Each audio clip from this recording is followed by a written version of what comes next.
So where were the voices of caution? They were there, but often went unheeded. They spoke too softly, or they came too late. Individual farmers were hurting. No one really wanted to believe it was as bad as it was, but agriculture was in serious trouble. According to some, one of the most perplexing frustrations was the seeming indifference with which officials in Washington viewed what was happening on the farm.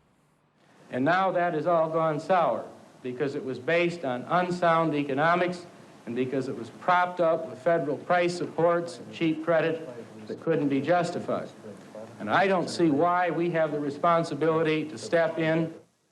We had a meeting in the Roosevelt Room at the White House in January of 1985, and with David Stockman.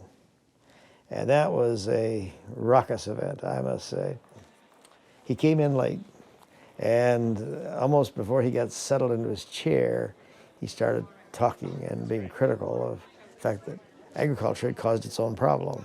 At one point, there was an exchange between Branstad and Stockman, with Branstad getting up, grabbing his chair and slamming it down for emphasis, and said, I chaired the Reagan Committee for Re-election in Iowa. I think I deserve better treatment than this. And the president was very supportive and sympathetic. Unfortunately, David Stockman, who worked for him and who was the director of OMB, was pretty cavalier in his attitude.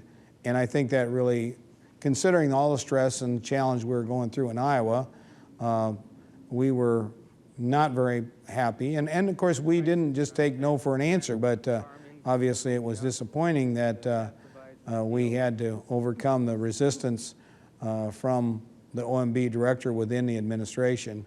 But I'm proud of what we did, and I think we sincerely and emphatically fought for what we believed was absolutely essential. It turns out the farmers proved to be skillful at politicking and publicizing their plight. They were determined not to go quietly. We are on the threshold in 1985 of repudiating American history itself. You know, George Washington said that agriculture was our most important industry.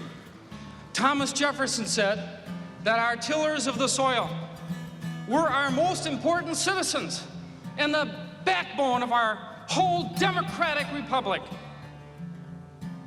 And then David Stockman comes along and says, unlike Washington and Jefferson and Lincoln, farm bankruptcies are needed.